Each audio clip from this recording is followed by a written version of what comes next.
All right, cool. So it's live right now. So I guess better late than never. But here we are once again. We got the usual suspects. Terrell, I'll let you say something if you want to say something.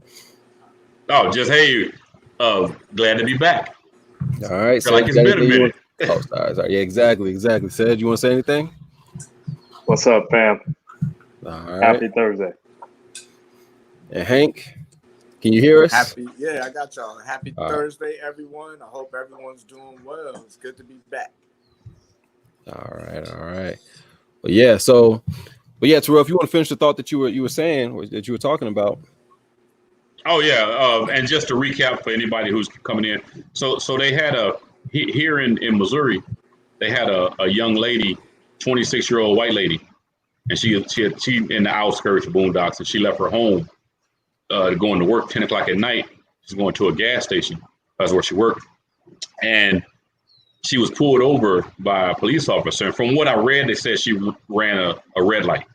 And of course, there was no video coverage, and the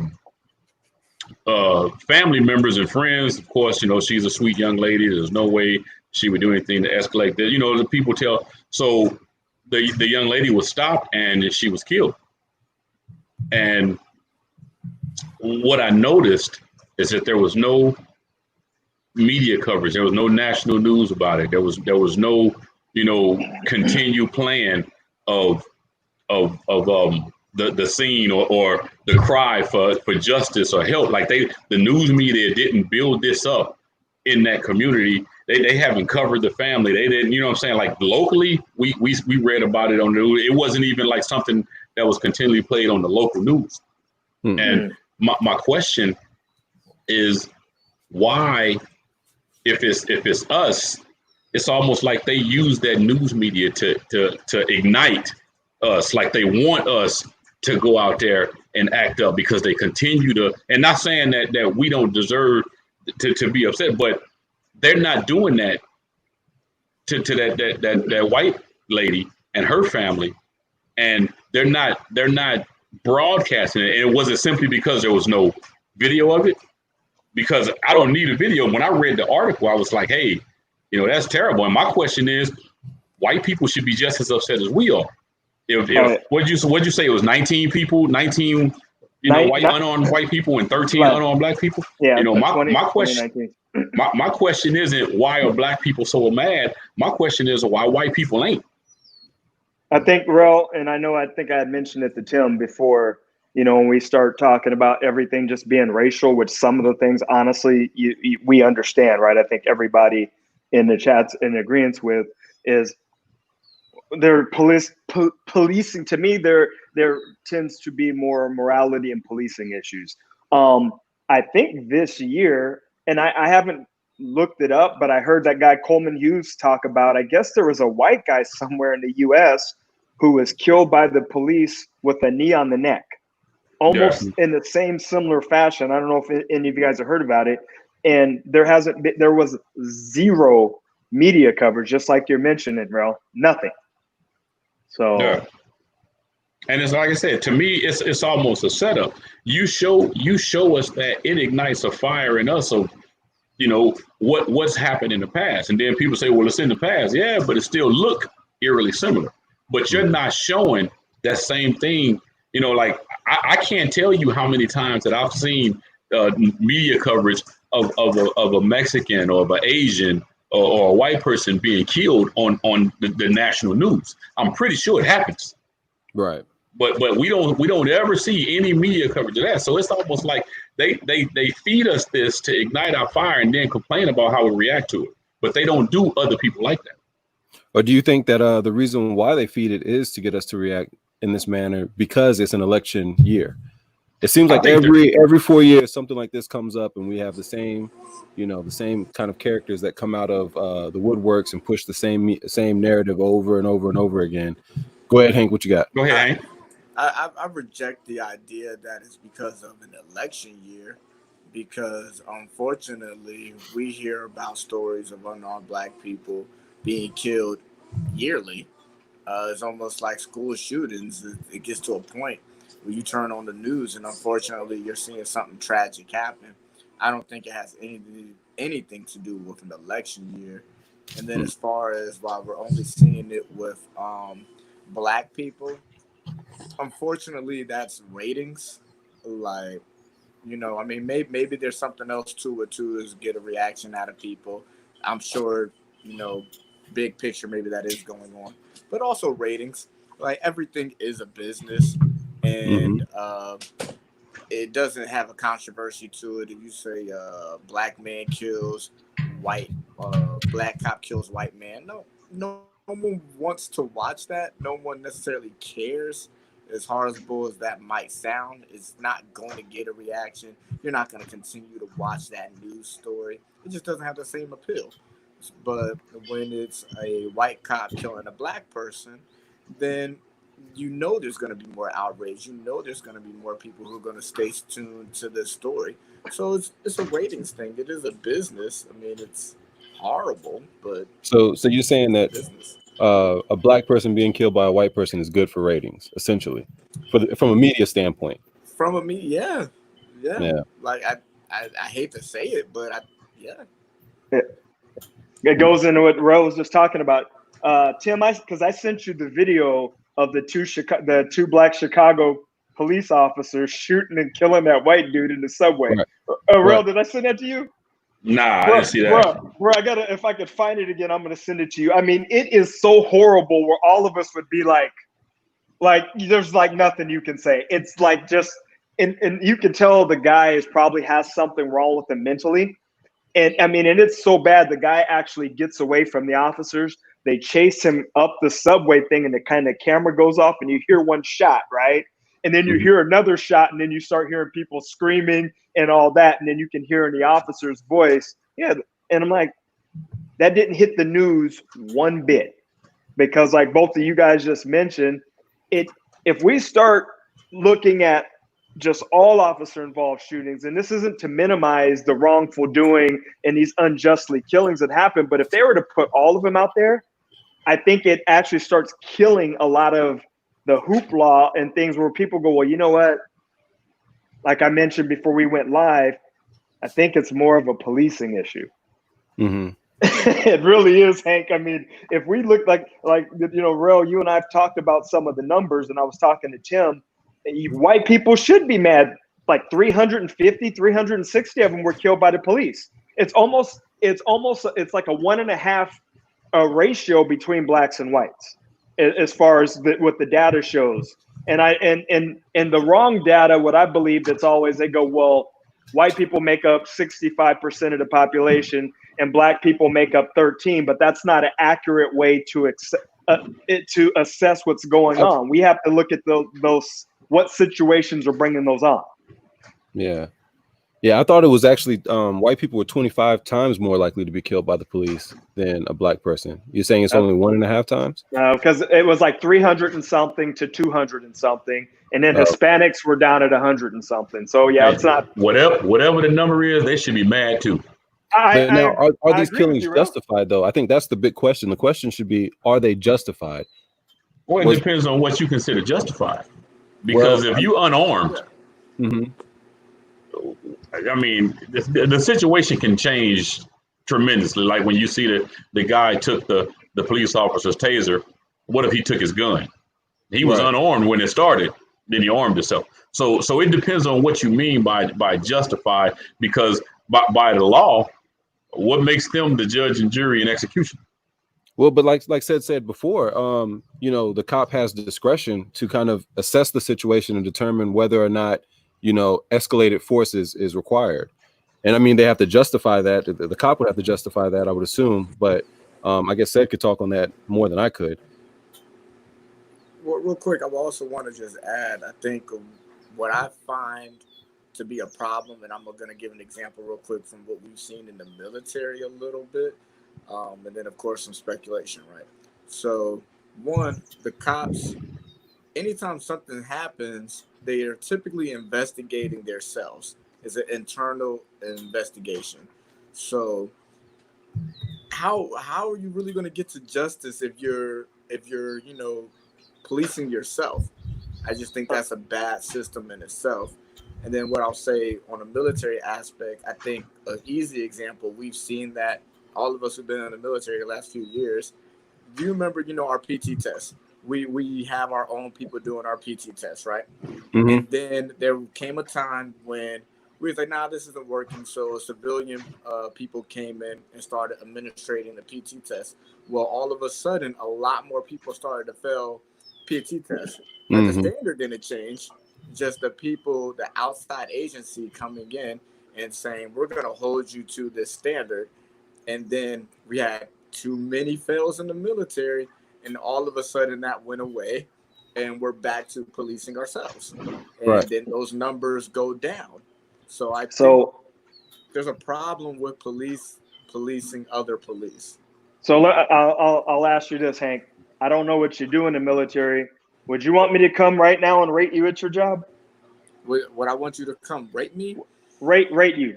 Like, would you want me to rate? I don't know what any of the three of you guys do.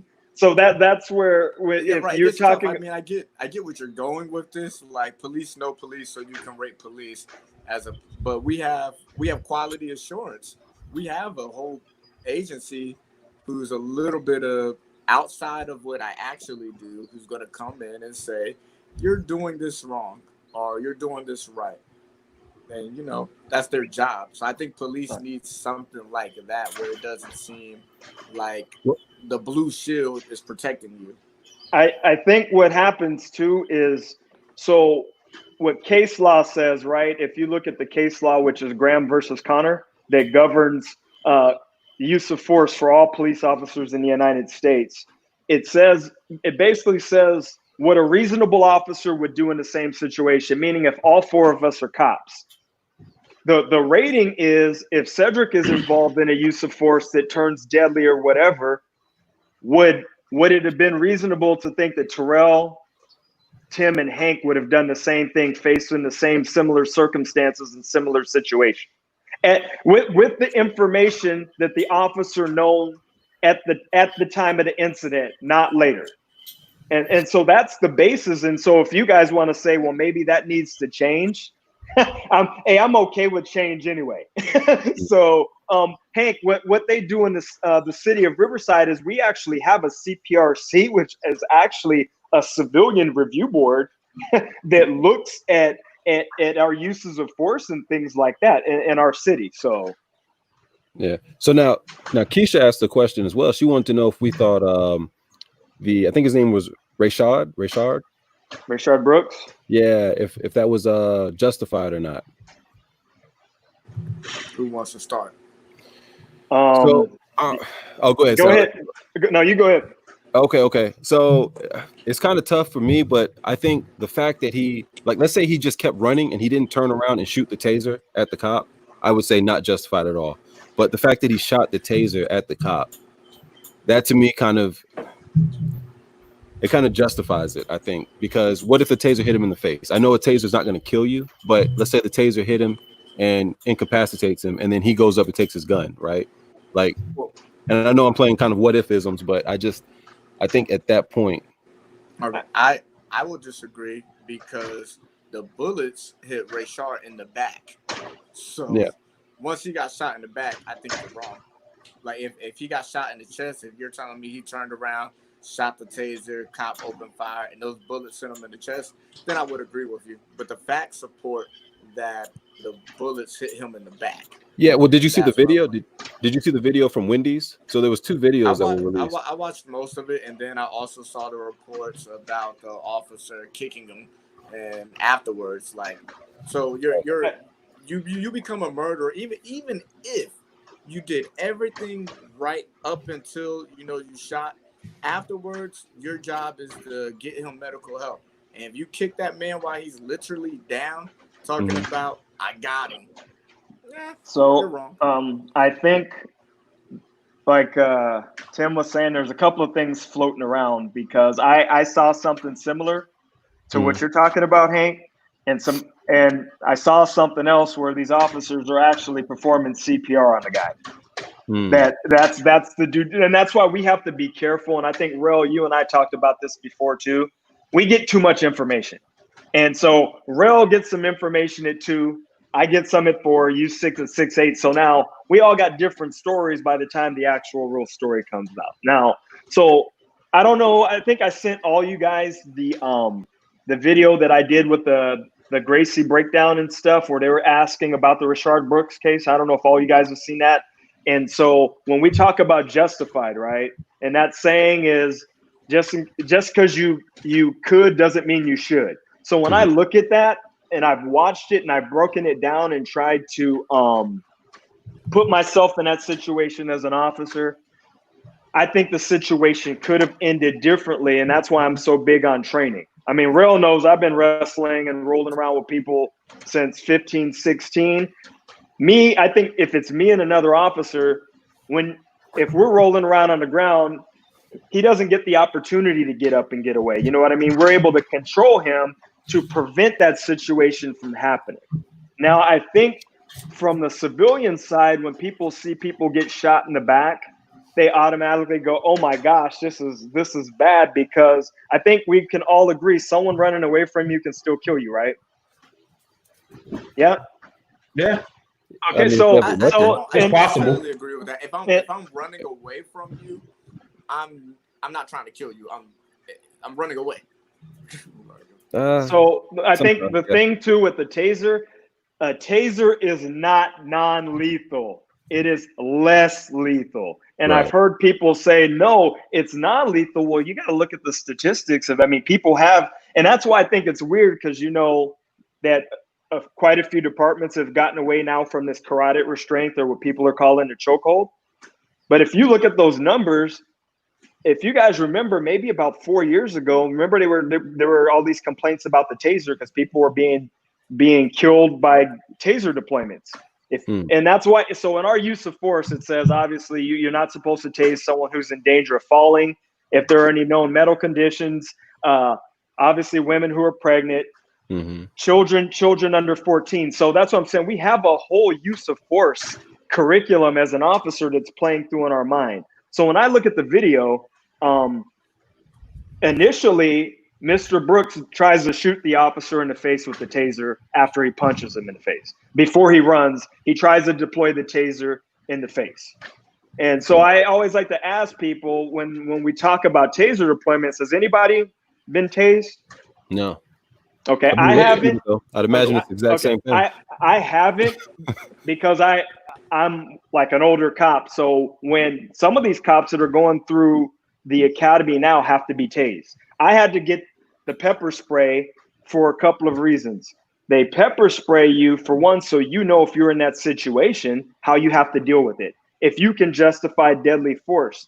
Also, when you testify in court, if you're a judge or whatever, and now I'm sitting in court, I can tell you, well, you know what, I've been pepper sprayed before. So, this is how I feel or whatever. Hey, is there any way that we can bring my man Jasir in? Can someone send him the link? Send him the link. Hey, Jasir, do you want to come in, brother? Because we got room for one more if you want to get in on this conversation. Ooh, if you can hear me. And so I got sidetracked. Sorry, what was I saying? Pepper spray court. So being pepper sprayed, I know it's horrible for me. We had a little tiny female get pepper sprayed, and out of there was 55 people in our academy. She's the only one. It had zero effect on her. Zero. So when I see people get shot in the back, and I hate Monday night quarterbacking it, because for the record, Hank, Tim and Ro, we've talked about this before. Hank, I don't want to see that young man die. I don't want to see that. I wish the whole situation could have been changed, right? But you said he was running away. He fires the taser. He tries to fire the taser up under his arm as he's running, right? Right. If you guys say, Cedric, would you have fired your gun? Remember, initially I had said that before that I would, but I had to backtrack off of that, because remember that Sherry, that story I shared with all you guys about me chasing the guy who had the gun, and it fired off the shots. I was justified in shooting him, but I didn't shoot him. So, I'm gonna send Jasir this link, and then So my answer is I don't believe it was justified, and I was on the fence, and I looked at it because I looked at the same situation. He shot the taser, but I don't think it was justified simply because I feel like that cop shot his gun, and this is just my opinion, more out of fear. I mean, more out of frustration than out of fear. I think he was frustrated because he had him down and he got up. I think he was frustrated because he took his taser, and I think he was frustrated because he ran from him in the face. And I think, and because he punched him in the face. Yeah, I mean, so he's frustrated. So right. that's different. Murder. Yeah, that's different than fear. You know, because you could have easily, which he don't want to do and I don't know how his mind was thinking at the time, but he doesn't want his taser to be gone, and he has to go back to the police department and report that. So, you know, you got people saying, you know, they knew where he lived. He could have just went to his house and get it. Yeah, he got to make this report though. So the frustration. Go ahead. Real quick, because I thought you were going to say that. You know, I even thought about maybe I could have just because there were two officers chasing him, right? Then maybe one of the other officers probably should have just deployed his taser, right? This whole thing, because I heard Shannon Sharp saying this, and you know, I'm not the biggest fan of Candace Owens, but I mean, she went in on this part, and I thought it was funny. So she basically said, because she commented on Shannon Sharp's comments and said, "So wait a minute, go get him later." And I think from a civilian doesn't understand it. So once you fight with the police officer, so there's resisting arrest, which is just, so if I try to take you into custody and say that you push away from me and you take off and you run, it's a misdemeanor, right? Right. If you risk, hold on, brother. I don't think so. But if you resist with force, meaning if you punch me, kick me, or whatever, now it escalates to a felony. On felonies, I don't have a discretion of just letting you go, right? So secondly, if Tim and I are the officers that you just punched in the face and took my taser and you tried to shoot me in the face with the taser, do you think Tim and I want to come to your house now and try to arrest you tomorrow? No, of course not. Like, I mean, I think Terrell really hit it on the head when he talked about that frustration. Like, people get frustrated and they do dumb things. And this cop got frustrated, and I think he did a dumb thing. Also, drunk people do dumb things, and we know that this man was drunk. So to say that he was in his right mind, I think is not a good assessment of the situation. It's very messy. It's not cut and dry. You know, coming on the heels of what we saw with George Floyd, this is not a cut and dry situation. And maybe like Hank's saying, maybe. I mean, that has to be in every officer's mind. I mean, it happened like 2 weeks ago that maybe they look and go, hey, maybe we can deal with this situation a little bit differently, right? And I said that too, Hank. There's a difference too, I think, fighting you or Terrell if you guys are drunk than if you're under the influence of a if you're, controlled substance, you still have all your faculties and you're 10 times stronger. Drunk people don't fight very well, right? Hey, Jasir, real quick. Jasir, I sent you the link to your Facebook Messenger. Go ahead and check it. So, Hank, for you, I'm going to direct this question to you. So, because he was drunk, because he was intoxicated, does that absolve him of personal responsibility and, anything like that? And what would he, I guess is a two-part question. What would he had to have done to justify being killed? What would you say he would have had to have done to justify being shot and killed? Or being shot? He would have had, the officer's life would have had to be threatened. His life. His life. So was the officer's life threatened? No, he's running away. Yes, he shot the taser, and that was wrong, and that makes this very messy. Does the taser put the officer's life before at risk? The taser as well? The officers had already patted this man down, so they know if he has any other weapons or anything else. The only thing he had was the taser. Said, correct me if I'm wrong, he shoots that taser once. He's not getting any other shots out of it. So the officer's life wasn't in jeopardy. You run, you tackle that man. Taser him. he But now should have been said arrested. stated that tasers are lethal, right? So with that knowledge Less than being lethal. known now, yeah, am I correct? I don't want to misquote you. You said that a taser can be lethal, correct? Yeah, because I hear too many people saying tasers are non-lethal. No, they're less lethal. Okay, so you can die being shot by a taser, whether it's from the direct shot or from a secondary action, you falling, hitting your head, or something like that, right? So, Right. with that information, would you still say that the officer's life was not at risk when he aimed and when he pointed the taser at him? Yeah, because he was still alive. Like, because again, he got shot in the back. If I turn, He got shot while he was that running, shot so he off shot and the I get taser. shot in the chest, you got me. But once I get that shot off, I ain't kill you. I turn around and run. I have nothing else. I can use. Your life is no longer in danger. Come arrest me. I'm not by any means saying Rashad Brooks was right in this situation, but he Right. should not be dead. Okay.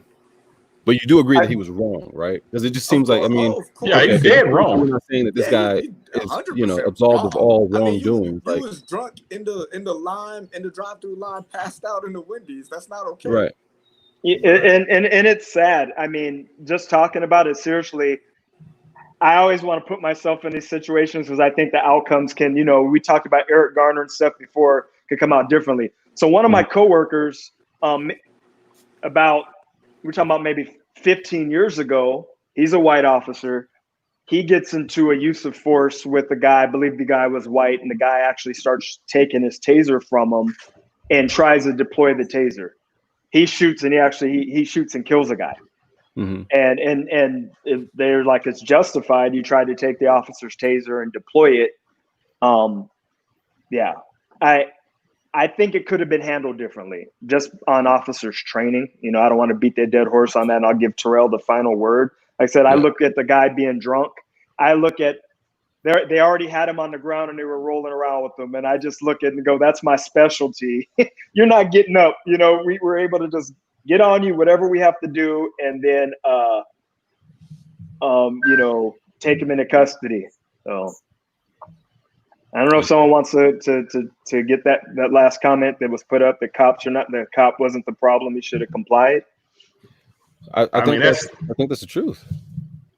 Yeah, I mean, but it's a lot of things. We can play the shoulda woulda game, right? All we want to, and when you get finished, police officers still have a responsibility, and they're supposed to be the ones to protect and serve. And when as a police officer, say it honestly, how many times have you pulled out your taser to apply lethal force to take somebody out? Like, that's not what the police officers are the ones with the tasers. They're not using that as a weapon of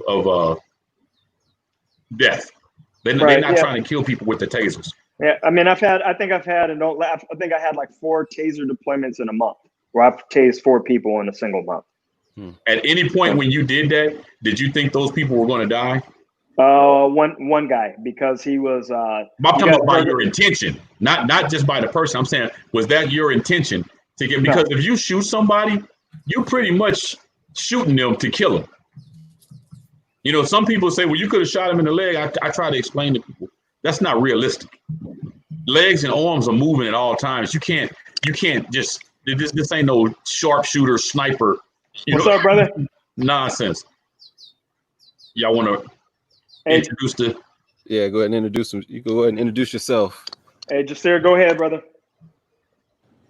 Hey, fellas, my name is Jasir, man. I run a company called California Chicken Masters, where I've been training people for the last 15 years about how to handle traffic violations and traffic stops in general.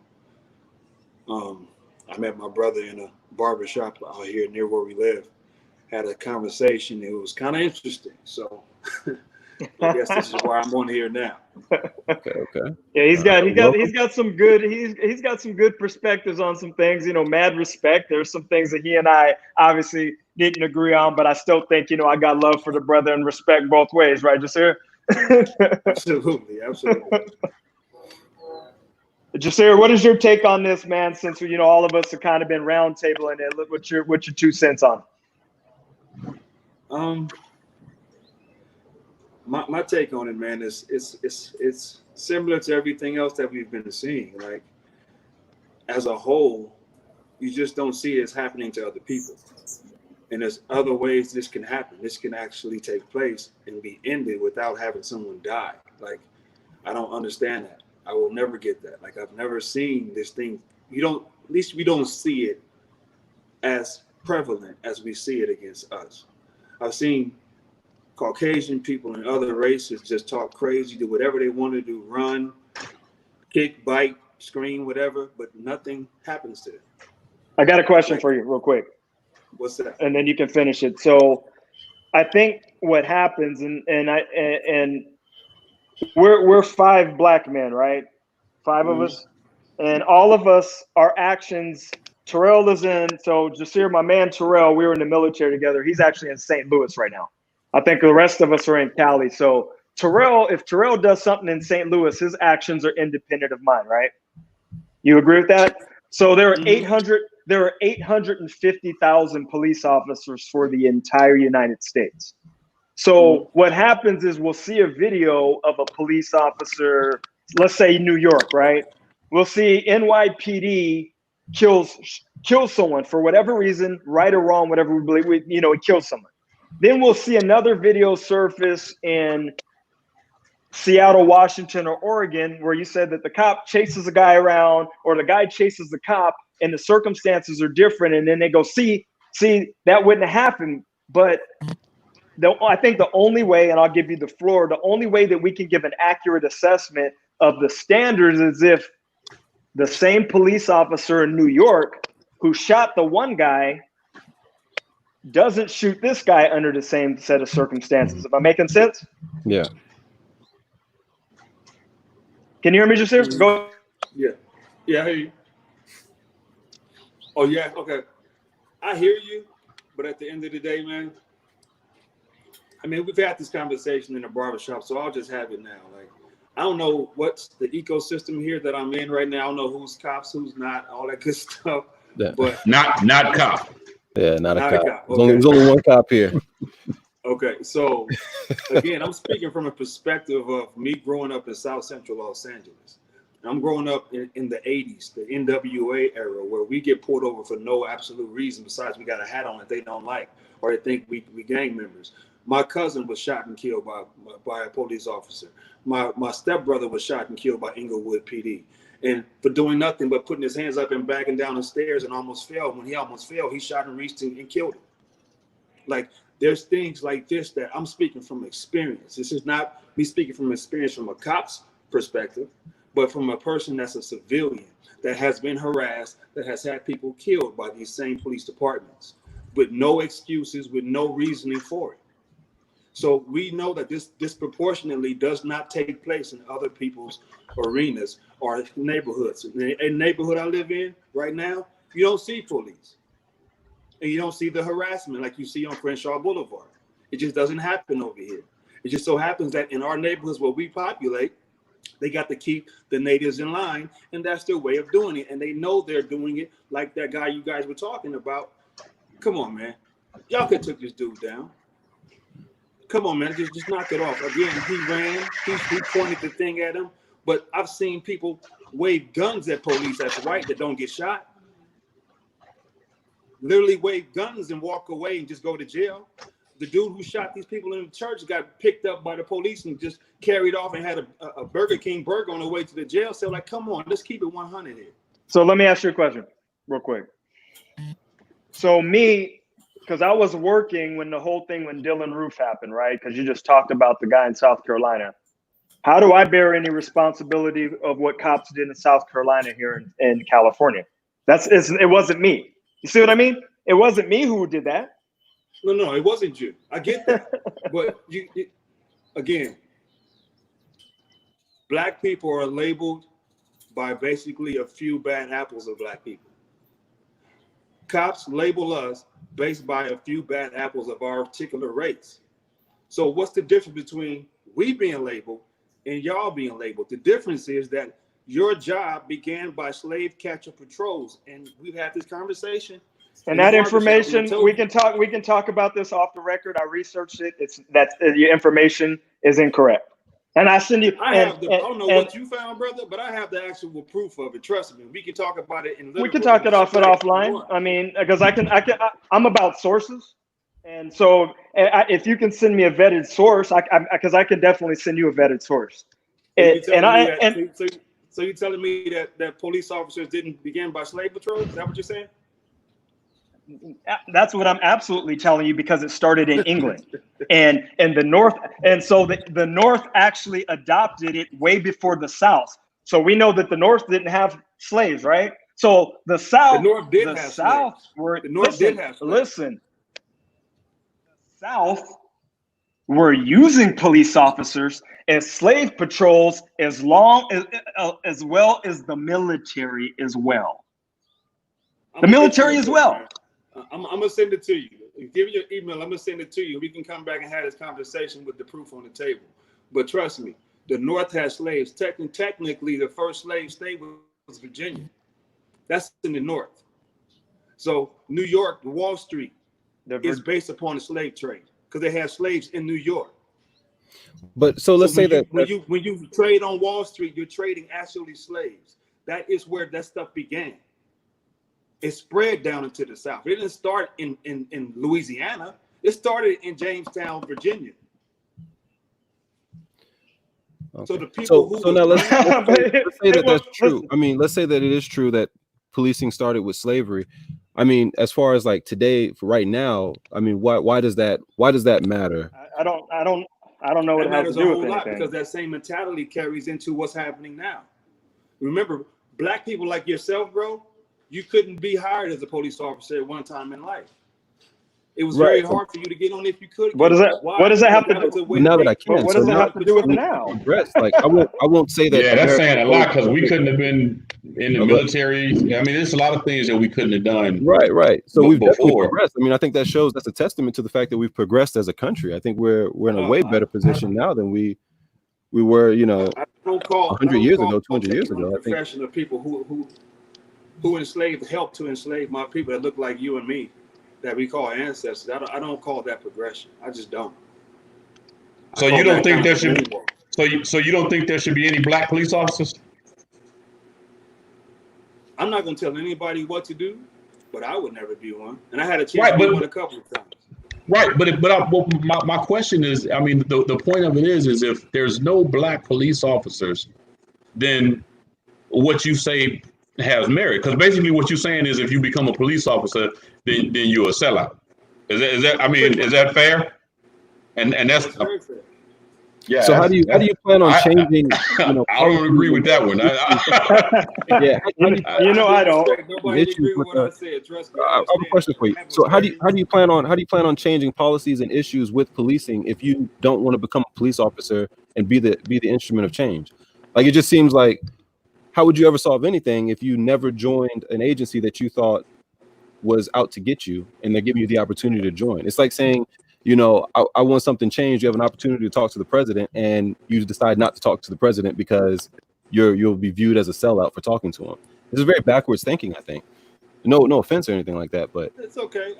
Man, my skin is very thick. It's okay. At the end of the day, have you working for the police department changed anything?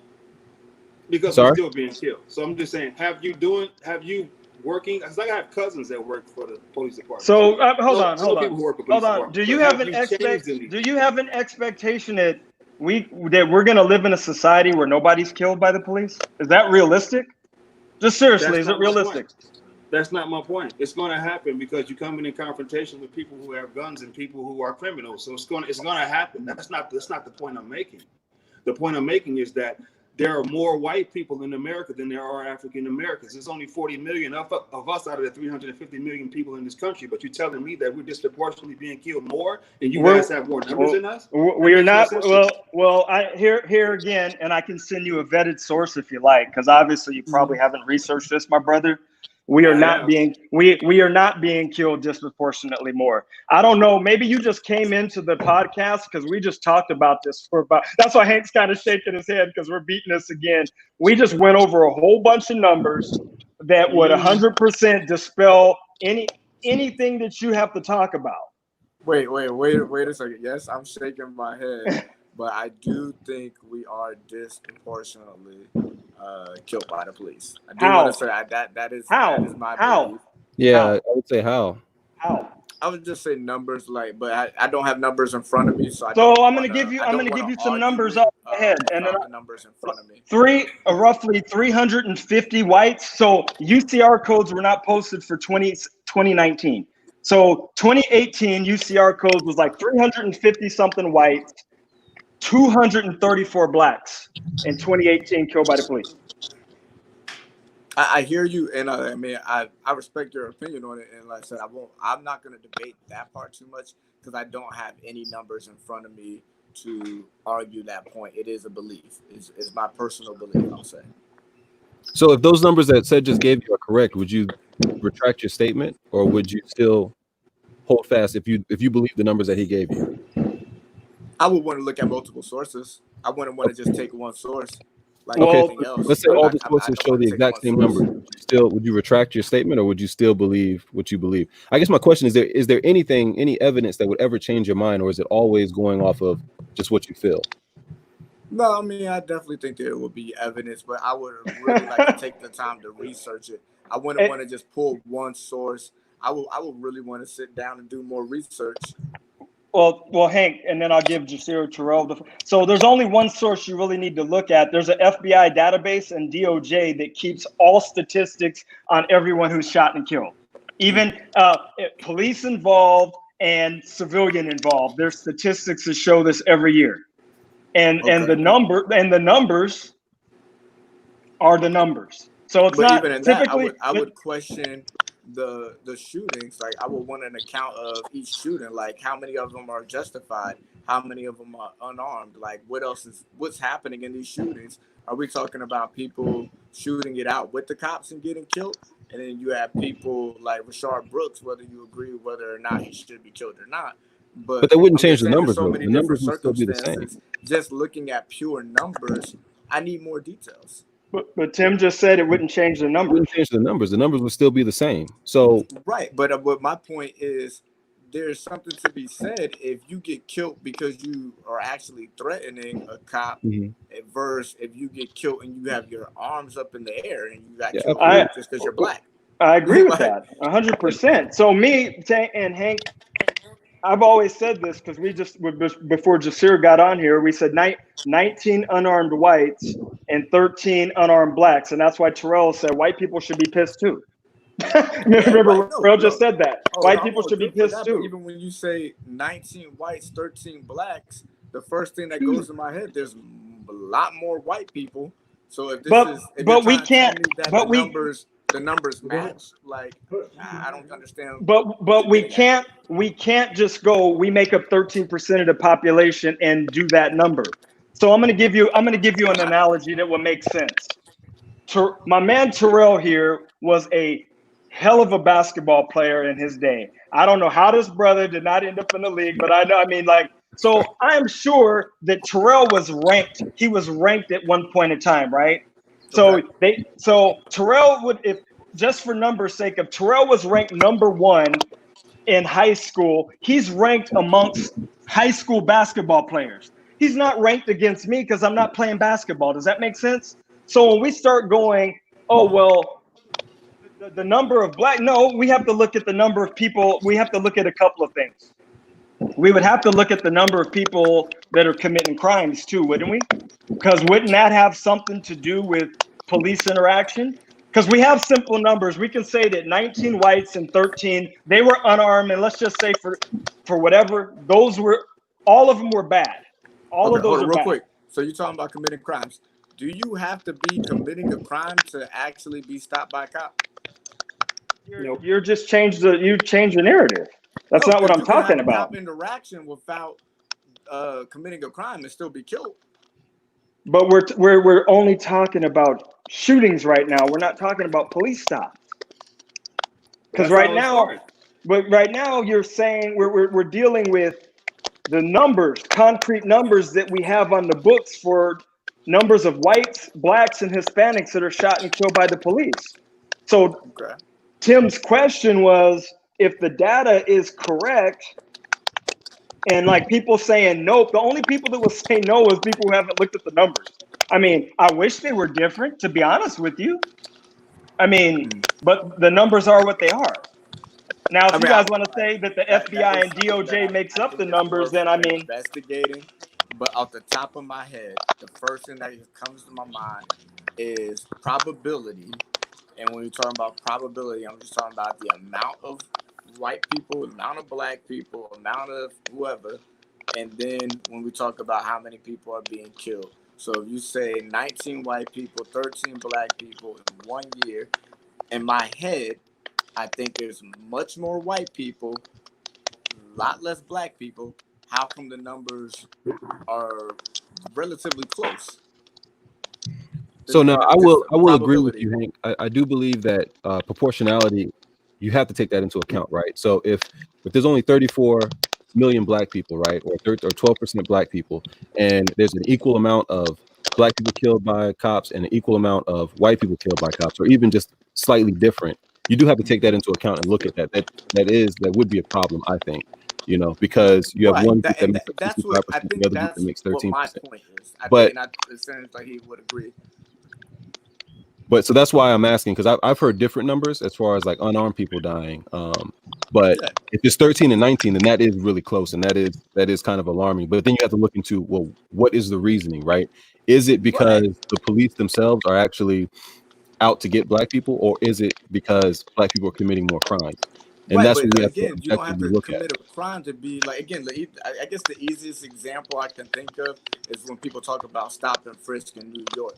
There's clear audio of them saying, "Yeah, stop black people more." And you had white people just being able to walk, going about their day, and then there was this presumption that black people were doing something, so they were the ones getting stopped. Therefore, their interactions with the police are now increased. Then their chances of something going sideways is now increased. Like they didn't commit any crimes. There was a policy in place that said stop these people more because they're black. That's policy. That's what I want to go back to you guys' numbers at 19 and 13. That was 19 and 13. What was those numbers based upon? they're unarmed. That were unarmed. Yes, As sir. far as in a time period or what? Say that again, just here.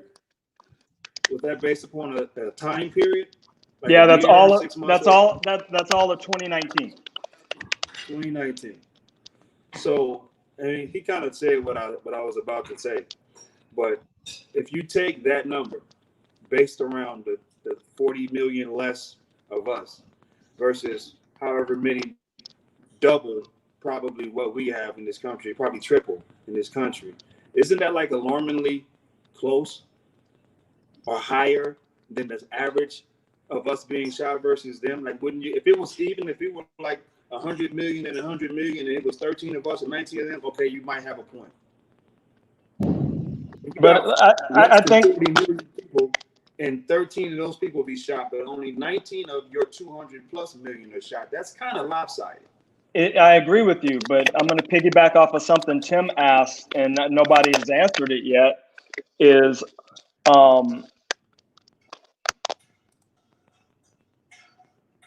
Hank, it's time. Put that back up, because that was a message, I guess, for Hank. What's Ellie? Someone tell me Law, what Ellie Law is. enforcement. law enforcement. Oh, duh. Oh no, like I'm cool. Like I've talked about it before. My stepson wants to go into law enforcement. So where I would disagree with Jasir a little here is that yeah, like if you really want to implement change and have your voice heard and really be doing something, I do think it's important to be inside the building. You get more done inside the building than outside the building. So yeah, I mean, shoot, like apply to be a cop. I personally I would love to see more black officers and people in law enforcement, lawyers, judges, cops, all that. I want us in the system because I want us to have a voice. I mean, you look at it at companies sometimes, you see a company will come out with some kind of marketing and you sit there and you be like, how did this clearly suspect thing, product or whatever come out? And then you look at everyone who's in the marketing department, and they all have come from the same, whether skin tone or same background, and they have blind spots. And no one was like, that could be a problem. You got to be in the building. You have to. Personally, I think you got to be in the building to really impact change. You have to be in Congress. You have to be in law enforcement. You have to be doing something. Like, again, just a lot of us are military. I would just say personally, I know the military. This past week and 2 weeks ago, they opened up the door to have a conversation about race relations in the military on the base and what we thought about it. And I almost didn't go, but then decided, like, no, I have a lot of anger. I have a lot of passion towards this. I don't do myself any benefit by sitting on the sideline. I need to go and at least make my voice heard, and then, take it from there. Hope there's some accountability, hope there's some change. But I don't get there by sitting on the sideline, because they're not going to care about it the same way I care about it. Hey, I got something for Jasir. Hold on. I'm getting messages and stuff on my phone. The people. So Jasir, real quick. So when you talk about the numbers being lopsided, someone posed to me, so when you talk about lopsided numbers in our interaction, what do you say about the crime? Wouldn't the percentage of crime of people committing would have to do with something too? It may bring you into contact with police more often. Of course, that's just common sense, but that's not the point. The point is, police officers are not the judge and jury. You do not have the right to give me a death penalty because we came into contact with each other because of a crime I may have committed or have not committed because it has not been proven yet. You are not the judge and jury. So I'm okay with you arresting the person. I'm okay with you. Can you guys hear me?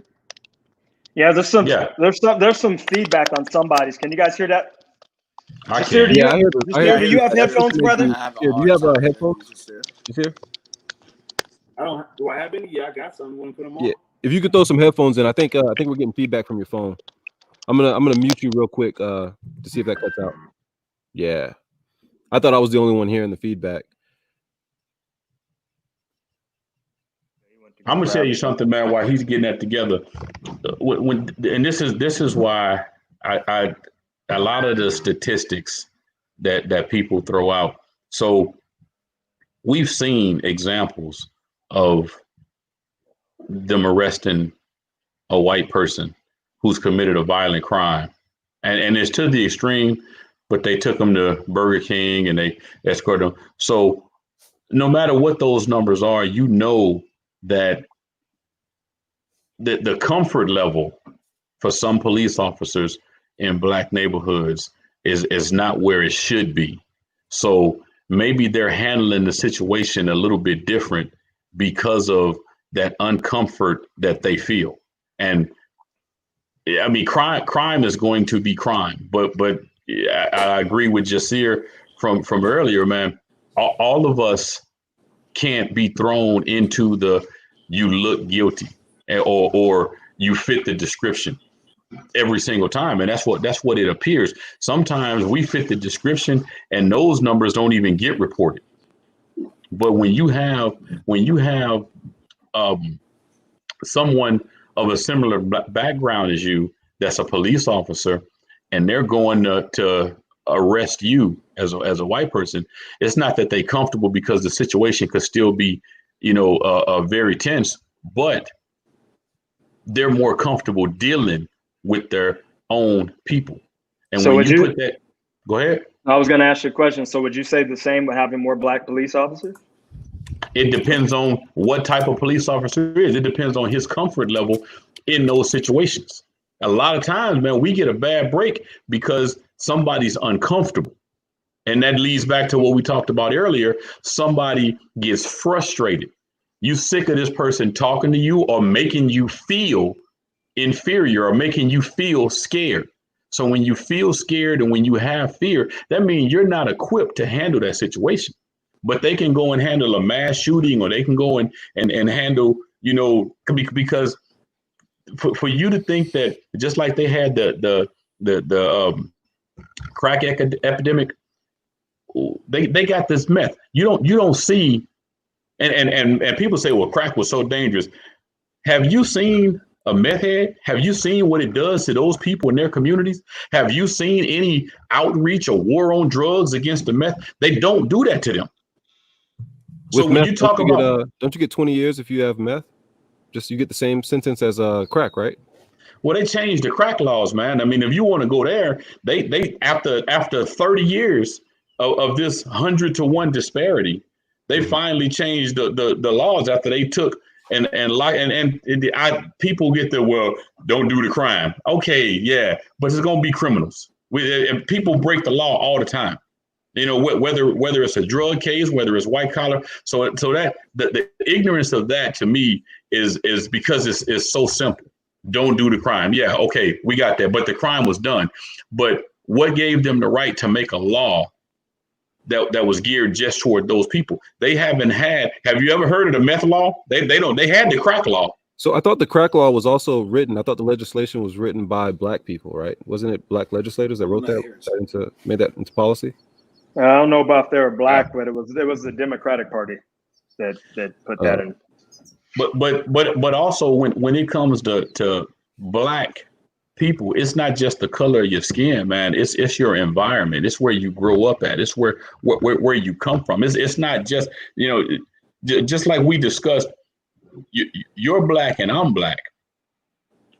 And even though we both were in the Air Force, our lives have two completely different paths, you know, and my jacket, the people close to me, they know my jacket. I think me and you even talked about, you know what I'm saying? So just because we're black and we're both, you know, brothers, and we sitting on here talking, what affects me and the people that I grew up with on a daily basis is completely different than what affects you and the people that you grew up with on a daily basis. So if you're making laws for black people, or you're making laws just because you're black, does not mean that you're going to make laws that are going to fit what me and my people need in order for us to benefit, or in order for us to feel that we have a shot. So whoever made the crack laws, I don't care if they was black, white, the law was designed and it appropriately destroyed the black community. Yes, no, sir. just you won't get hey Royce, you won't get any argument out of me on that. We've talked about this, so go ahead, Jasheer. Let me speak to this. You guys can hear me, right? Yeah. Okay. All right. Let me speak to this from a perspective of actual life experience. Because the question you asked me about was the criminals, and like I said, just because I committed a crime does not make you the judge and jury. You're the officer. That's your job. Arrest me, put me in jail, let the judge do its job, let the court system and the legal justice system do its job. I do not deserve to be shot and killed on the street, especially when I didn't resist. That's number one. But what brings me into contact, or not me necessarily, but what brings people into contact with the police more is the crime. Crime usually is more prevalent in areas where there's economic depression, period, in the story. So if there's economic depression, then of course the person is going to be more prone to commit a crime in order to survive. Now, I grew up in the 80s in LA. In the 80s, late 70s, early 80s, it was a very good time to be in LA. Everybody could have jobs. I remember on Crenshaw Boulevard, there was like maybe 3 or 4 dealerships. It was a mall. It was a good place to live in LA at that time. But towards the mid 80s, towards the late 80s, those jobs left. And then those jobs that we had, people depended on to survive. And then guess what came in? Crack. And that job deprivation and the economic downslide that came to that community, to my community, guess what made people go into survival mode? And of course, when crack came in, which they did have no influence on getting it there whatsoever. But when the crack came in, of course, they went towards the crack to sell it to make sure they can survive, period. Now, that's literally happened. Now, Crenshaw has transformed back to its old days, but guess who's living there now? White people. So if you tell me that the crime is the reason for, it almost sounds like the crime is the justification of someone being shot. That's not your job. Can I ask you something? Just here. Hold on. That's not what I said. I never said that. But it's so again, I don't know how well versed you are with these numbers. So when we talk about arrests, or we just talk about the prison, let's talk about the prison system itself. 52% of everyone who is in a state prison are in there for violent offenses. 48% of everyone who is in a federal prison are in there for drugs. So I agree with you. If I respond to something, if you stole something, and not you, Jasir, you know what I mean, just for this discussion, I should just take you into custody. Absolutely agree with you. But if I respond that you were having a shootout with someone, or you just shot and killed someone, I'm probably not going to show up, and it's probably not going to be hugs. I mean, I don't know if anybody would have that expectation, right? So I do have a question though, going back on something before you guys my get man, too deep. my man Terrell, he's a basketball player, right? You said? No, that was a long time ago, man. Long time ago. That was me too. So I know exactly what was talking about. But what I'm saying is you may understand what I'm about to say. Basketball players and sports players in general don't worry about numbers. We worry about reality. We worry about those who actually played the game. Makes more sense to me. I don't watch ESPN for my facts. I talk to the actual people who play basketball, and I can respect their perspective more. So I don't really pay attention to the numbers, because when you look at the numbers, that will definitely put blinders on your eyes from seeing what reality really is. So I'm going to cut you off real quick. So does that mean that all you guys should be quiet about this, and I'm the only one that's right? Because no one else can speak on a factual basis about any of this but me. See, but you're that's silly. That's silly what you said. It's silly what you just said. Question before you go. But said you speaking from a police point of view. It's two sides. I got to ask you. I got to ask you. You speaking from a perspective of the man who works for them, so you're gonna have their back regardless of what happens. Where you came from. Wait, I'm not. Where you come from? They paid your check and your pension. Y'all hear me? I can hear you. Okay, all right. Tim got a question, y'all. Tim got a question. Got his hand up. Got one question. I just want to ask before we go too far away from it, because I feel like I want to make sure I'm understanding you when you were giving your explanation of the reason why people were selling crack, right? So are you implying that black people could not set up businesses? Like the only option they had was to sell crack to each other, and then if they're selling it to other black people, I'm assuming these other black people are working, right? So selling crack was not the only option, right? That's probably the simplest form you could have broke it down into, because it's not that there wasn't another option, but when you say start their own businesses, where are they gonna get a loan from? They got to go to the same banks who because your name is Terrell, they already know you black. You know what I mean? Or you go in there and you have no collateral, or in your school system, they didn't show you how to set up a business plan. You know, I didn't hear what he said. Who, me? Somebody tell me I didn't hear what he said, what Tim said. I missed that. Oh, no. So, okay. Can you hear me? Let me adjust this mic. Can you hear me? Could somebody tell me what he said? Can you hear? He asked, could you hear him? You can't hear him? You can't hear me? No, I can't hear him. Oh. He can't hear you at all. Hey, Jasir, can you hear me? I can hear everybody else. Okay, Tim, say what you said and I'll relay it. Or one of us will relay it. I mean, it's not that important. I don't want to play telephone. That'd be kind of weird with we'll just press forward. but he was almost asking about the reason that black people sold crack in their neighborhoods to their own people, and they couldn't set up businesses. And that's what I said. I mean, it's a lot that goes into setting up business. It's not like we had generational wealth from back there and that was waiting on us when we grew up. I explained that to Sid the other day. I said, man, I didn't have my aunts and uncles and parents and grandparents that all went to college to show me that college was the next step for me. So what about first generation like Nigerians that come over here, or first generation Chinese or Caribbeans that come over here? Like, for example, like my fiance, her family came over here, first generation Caribbean, with nothing, like $1 in their pocket, and then now they're making six figures, and she's doing very well. And still, but see, and what happens, man, is when you respond to that, people look at it as an excuse. I don't make excuses, man. I give you a reason. And I'm not Nigerian, I'm not Chinese, I'm not, so I can't speak on how their systems were set up, but they came over here to this country, and whatever happened for them, either they how did they afford to come over here?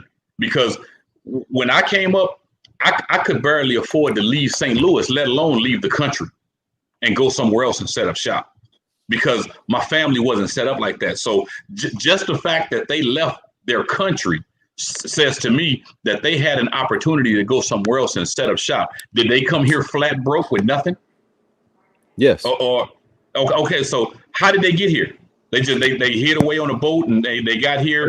There are some people who hide away on boats. Yeah. No, I'm talking. I know that I'm talking about the people that you're speaking of, because I don't know. So I'm asking. I'm not asking that. I'm not asking that to be facetious. I'm like hypothetical or just in general. Yeah, I mean there are people who come over here on boats. Yeah, no, I know people stowed away from forever. But right, what I'm saying is, you still have to look at the situations of the inner cities. You still have to look at, because the way St. Louis is set up, we as Black people, we lived in certain areas. We weren't allowed to go over here.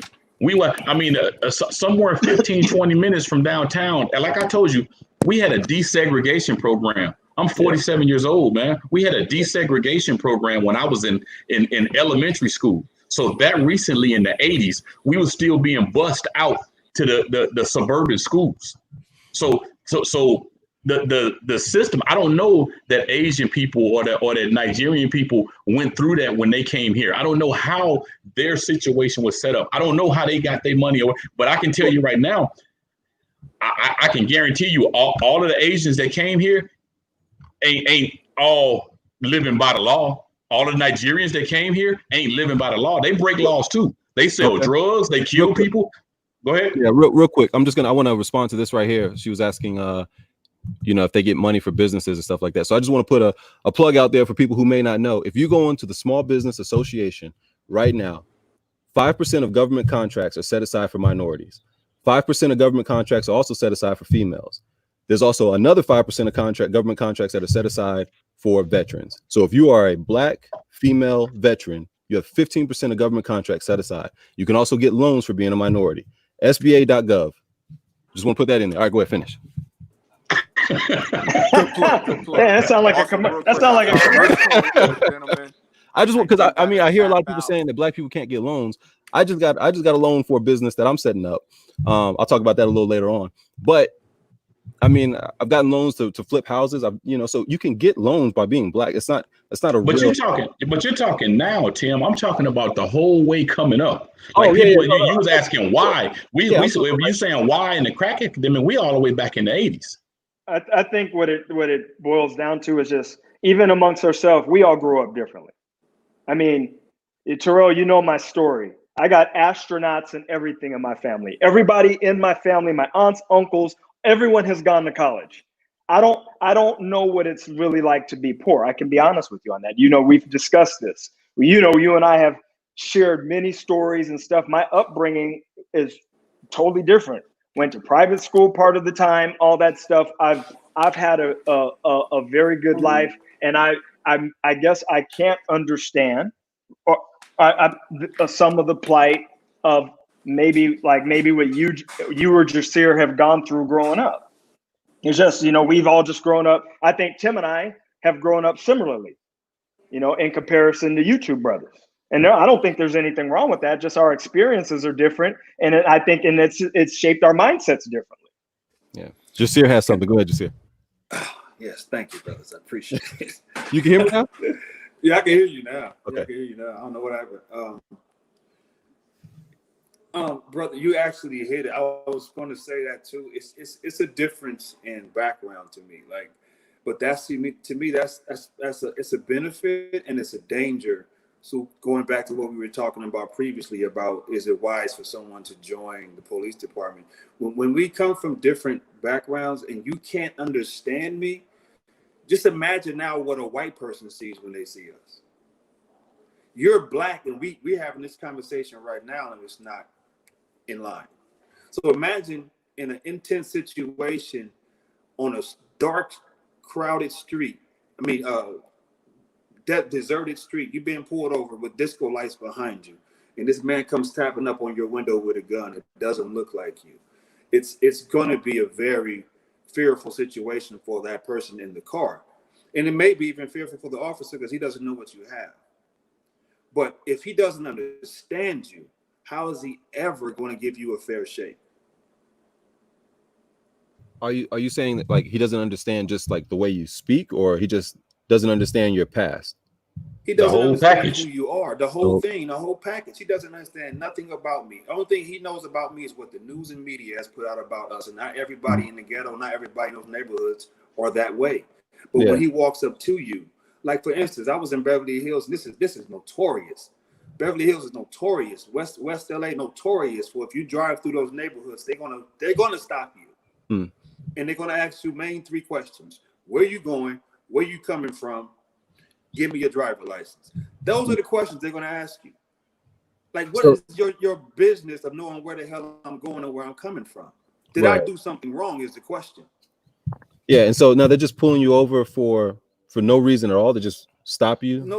No reason. You don't like have on your window or anything like that. Nothing. I'm just driving. He's going this way. I'm going that way. Right? Yeah. He passes me up. But back in the 80s and the 90s, it was like if you had a hat on, they would automatically profile you as a gang member. Okay. Yeah. Right. And so if you passing by, most of us would take our hats off, so we wouldn't get harassed. Right. So this time I was like, "Fuck it, I ain't taking my hat off." So I just kept rolling, and he passed by, and he turned around and got a U-turn and got right behind me. Dang. Pulled me over. Yeah. And I don't want you to think that I'm ever trying to minimize any of your experiences. I can't say if that happened or if it didn't happen. I'm just gonna take your word from it because I think you're an honest person. So I personally I've never experienced that. And I think maybe there's a difference in ages between you and I. I've been pulled over multiple times. I speed sometimes in my car. Actually, I do it a lot. And I get pulled over, but I've never been fearful of the cops when I get pulled over, So, but again, I haven't experienced what you guys have experienced. So like I've told you guys before, I don't want you to think I'm minimizing your experience or I'm trying to downplay your experience or anything like that, because that's not my intent. So it's all good. Well, I get it. It's just a matter of go ahead. The simple point there, Tim, is that just like we discussed earlier, every police officer ain't bad like that. So maybe you've been blessed not to run into him. Just like every black person, is not what's been stereotyped or led people to believe. Every police officer don't feel that way, but it's sad to say, but this is their job. One of them is too many, and that's you can't, like you said, you're not minimizing somebody else's experiences. No, nor can we minimize the fact that you haven't experienced that.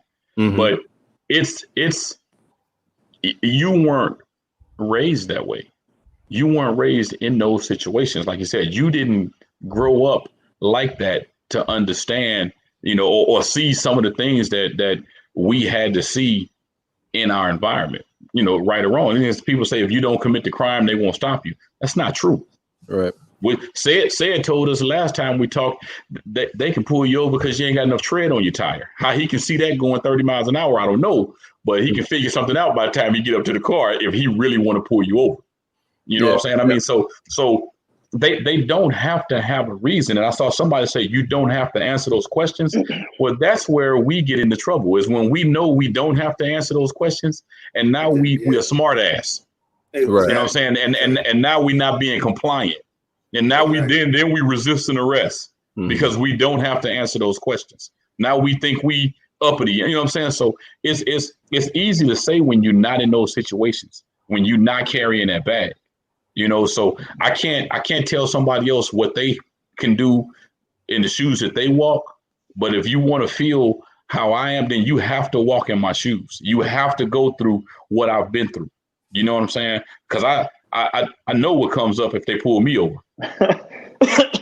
You're right, bro. I think it's subjective. I think I've probably been pulled over at least 10 times my entire life. I think that's quite a bit. I would say 10 times. And before I was an officer, I've been pulled over in New Mexico, Texas, some places, and there are some times that I actually obviously didn't try to fight the police officer, but I was probably a bit mouthy because it was like, "What'd you stop me for? You were speeding." I was like, "No, I wasn't speeding." And maybe I just got lucky, and it wasn't that officer. It's just my interactions have never, obviously, they've never gone sideways. I've been treated pretty, professionally by police. Maybe 2 times, my entire life, growing up in San Bernardino, got pulled over. Redlands was a known area when we were younger of being a very racist area. The Redlands didn't have any black people. And I got stopped. They pulled me out of the car, had the gang, the gang guys come, take pictures of me, stuff like that. And, they asked them, and really, that's about it. So, when you share some of these stories, when Jasir talks about some of these things, I just, Tim and I really, I haven't really come across them. And of course, now I'm probably not going to really get any, have any issues with law enforcement at all. Yeah. So, and like I said, I mean, I lived in South Carolina, and I was in Mississippi. I was in Georgia. I mean, I was in the South, so, and I've been in poor, low income areas. When my dad retired, we were in a low income area. So, but normally when I get pulled over, I tell the cops I was speeding, like if they say, "Hey, I pulled you over?" "Yeah, speeding." And it's like, "Yeah, you were going a little fast," okay. And that's kind of how it goes, like it's, so I don't know. Sometimes though you have, hold on, what's it? Sometimes you have the luxury of disarming them with who you are.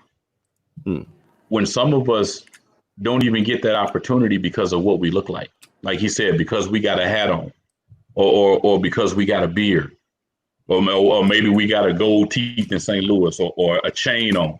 Sometimes we don't get a chance to disarm the officer from feeling threatened or thinking whatever he's thinking by the time he gets there. Like I said, it's not every officer.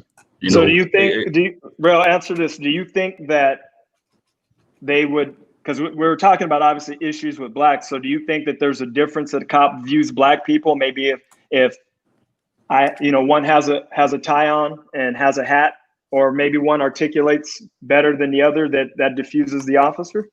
You as a cop, you tell me. I believe so. You know what I'm saying? I'm probably the wrong person to ask, because I think that I've treated, I treat everybody the same. But so I would say this. If I'm in St. Louis, which I am, and I'm walking down the street and I'm on the north side, and I see 4 dudes, I think Mark Cuban covered this years back, and I see 4 dudes walking down the street with their hoods on and everything, I'm probably crossing the street, homie. You dig what I'm saying? I'm really not trying to walk past these dudes. I don't know what the situation is, but I'm aware of my surroundings. So I'm probably finna get out their way, because my mind is telling me, what I may be facing. And it's the same thing with a police officer. If I see 4 dudes walking down the street and they got on suits, I'm probably not really tripping off them. Now, they can be just as dangerous, but I'm probably not putting them in that category where, man, I'm finna have to deal with these dudes. Let me get out their way. I mean, I've been there. I'd be looking like, essentially, right? Like we're saying, everybody. Yeah, we do. So as a police officer, if you come up and you look at me and I'm just doing my regular everyday, I could be just dressed like this, man. I got on a Cardinal shirt and a Cardinal hat, but I could pull up and it appears that I don't look like I'm going to go work in no bank.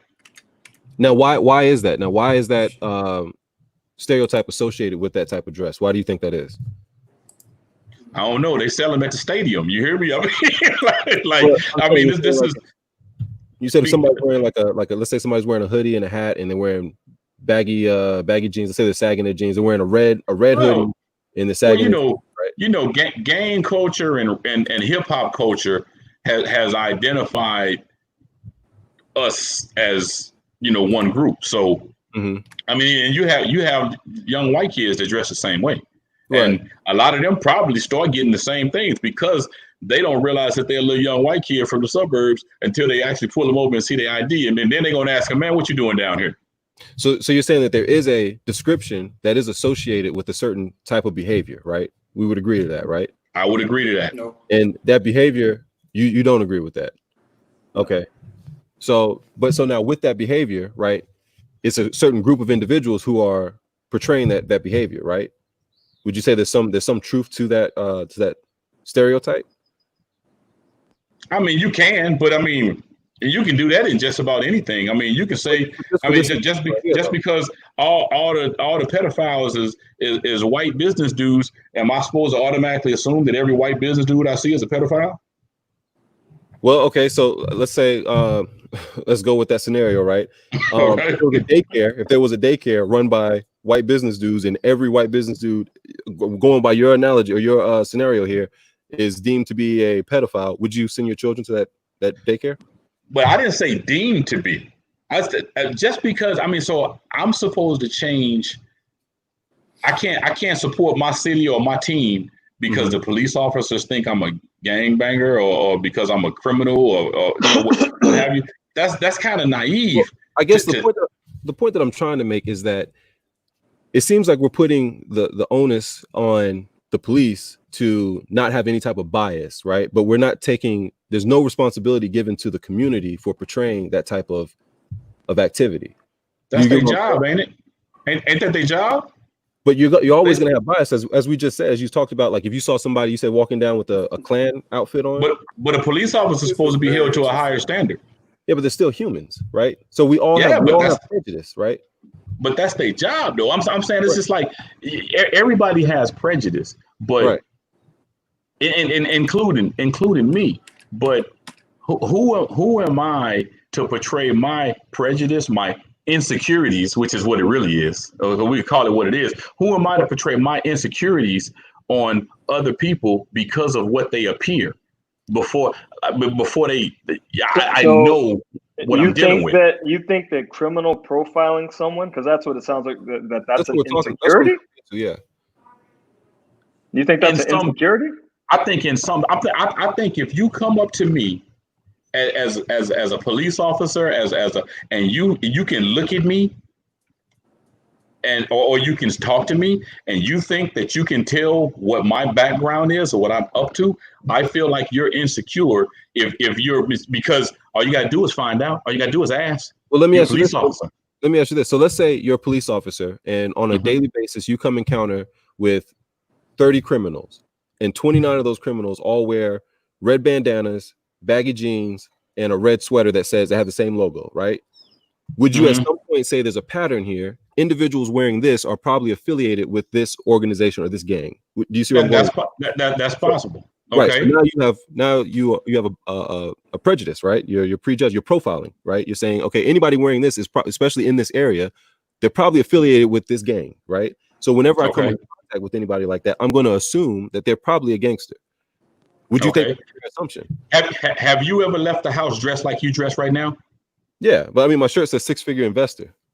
Don't matter what it say. That don't. I mean, I've seen people with sweatshirts that say Billionaire Boys Club. Yeah, it don't matter what it say. If you have, and you said that you've never experienced a police officer profiling you as a gang member. No. Okay, so 6'2", I'm like 230. Solid. Right. Like I'm with you. So that means that they don't do it to everybody. So in your lifetime, and what are you, mid-30s? 34. Yeah, man, I'm getting 34. So, yeah, I'm here. but in your lifetime, if you've never experienced that, but you dress just like that, that means that somebody is actually showing that they can be unbiased. They're not just pulling up on you because you dress just like all the rest of the cats in the hood. Yeah, but I'm not in the hood though. I think that's the difference. I was going to say he was in Beverly Hills. He wasn't in the hood either.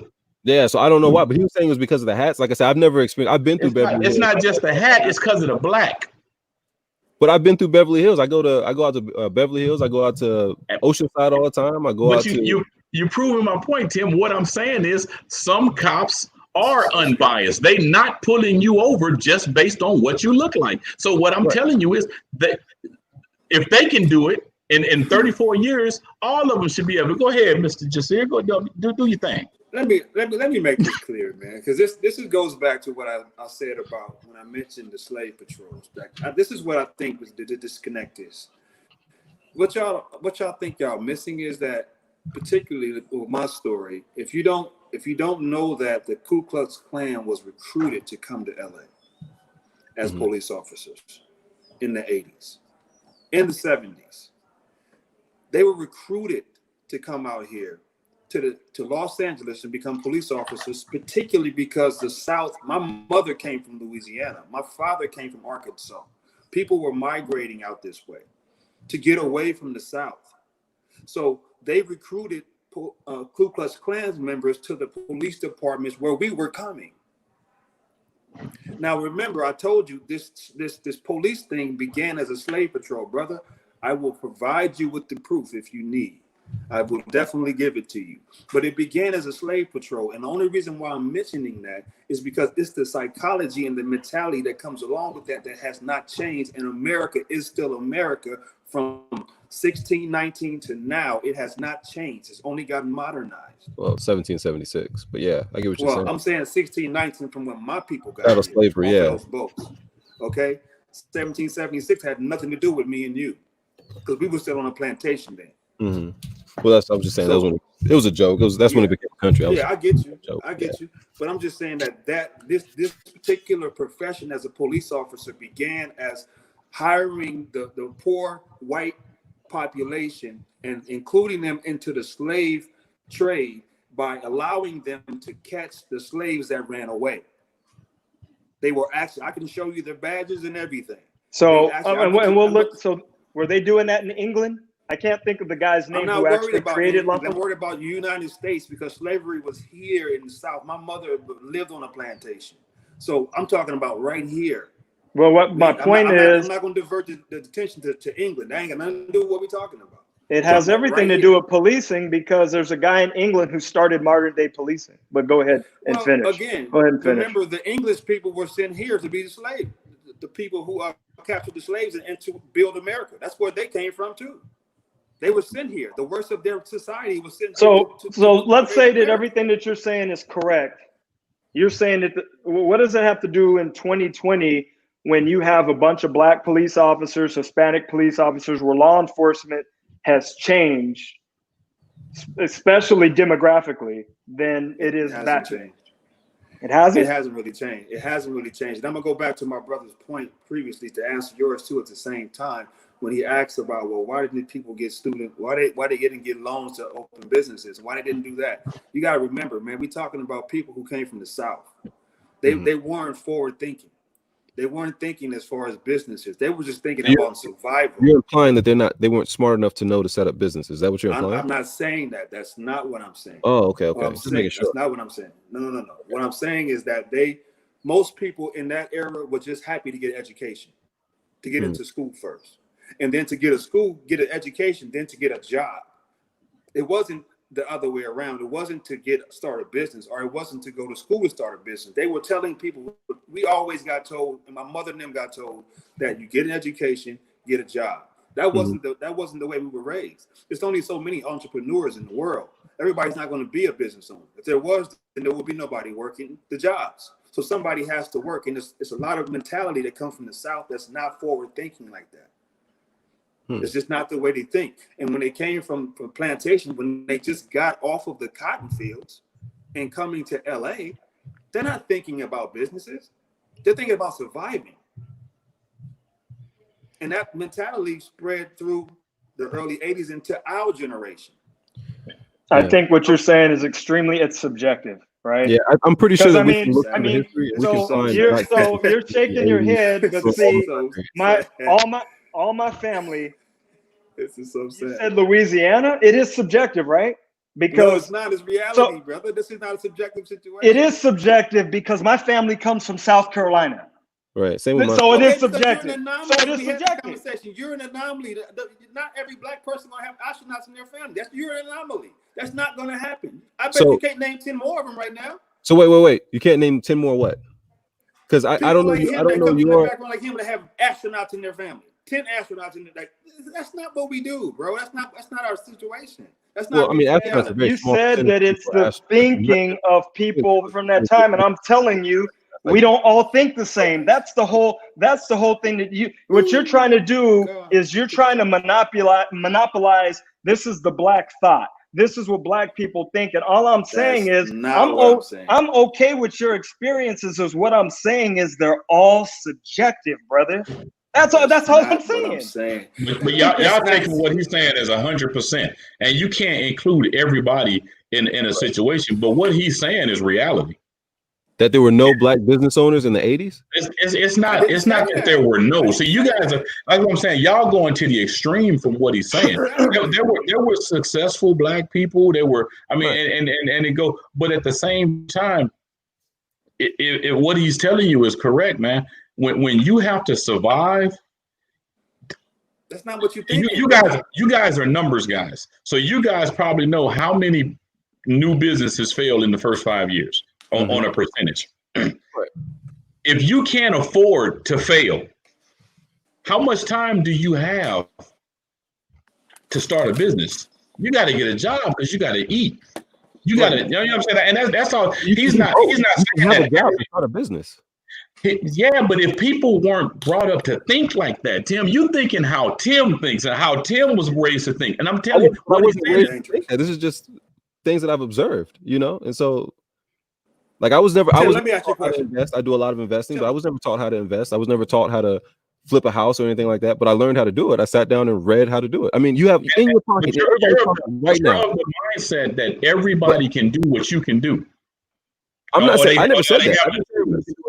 There are differences in aptitude. There are differences in everything. Everybody's different, right? But in most people's pocket right now, they have a smartphone.